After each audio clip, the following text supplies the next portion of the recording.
అందరికీ మాతృ దినోత్సవ శుభాకాంక్షలు. ఇప్పుడు మా తెలుగు పిల్లలు సాన్వి, వేదాంశి, గౌతమ్, జేకే మరియు కార్తికేయ ఇప్పుడు మీకు ఒక నాటకం ప్రదర్శిస్తారు.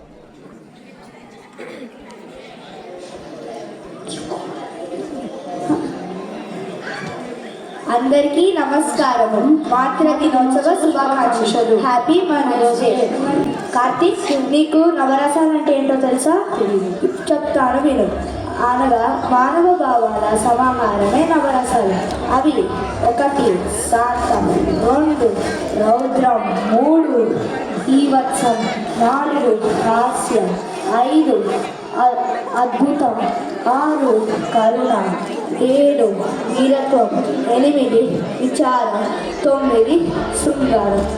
ఇవి ఈ 9 నవరసాలలో రౌద్రం కంటే గొప్పది, భయం కంటే అత్యంత శక్తివంతమైనది వీరరసం. ధైర్యానికి పట్టుదలకు నిదర్శనం ఈ రసం. ఇప్పుడు అటువంటి వీరత్వం గురించి కార్తీక్ మాటల్లో తెలుసుకుందాం. అవును జేకే, దేశం కోసం ప్రాణాలైనా ఇచ్చే ధైర్యమే వీరత్వం.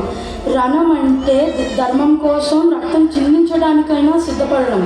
ఇప్పుడు మన వీర సేనాపతి విక్రమ్ శత్రు సైన్యాన్ని ఎలా హెచ్చరిస్తాడో చూద్దాం.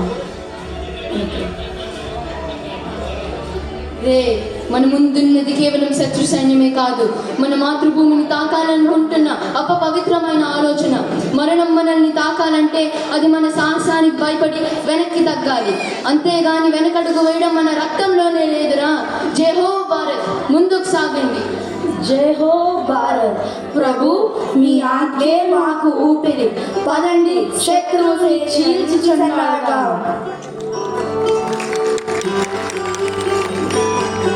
చూసారుగా, ఇది యుద్ధంలోనే వీరత్వం. మన వేదం మన మాతృమూర్తికి పెద్ద పీఠం వేసింది.